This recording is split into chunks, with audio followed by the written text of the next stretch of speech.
यी व्यक्तिलाई देखेर दया आयो भने सम्झिनु तपाईँ भगवानको भक्त हो। जस्तो कपडा लाउनुहोस्, तपाईलाई कसैलाई दुखीलाई देखेर दया आउनु भयो भने तपाईमा भगवत गुण छ। अब गुरुजी त्यसलाई के गर्ने त भन्दा त्यसलाई एक छाक खाना मात्रै दिने, भोलिको लागि चिन्ता नलिने।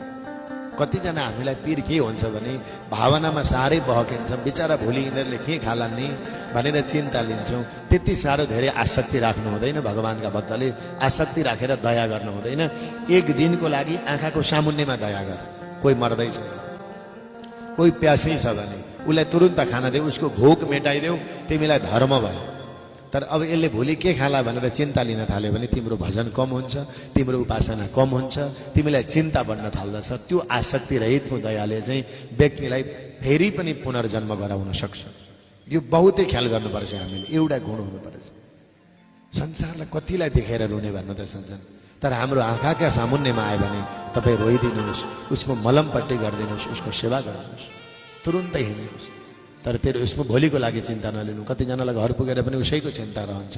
यसले तपाईँ सच्चा भजनानन्दी हुनुहुन्छ, तपाईँको भजनमा विक्षेप हुनसक्छ, तपस्यामा विक्षेप हुनसक्छ। प्रमाण यिनै भरतजीलाई यही भयो।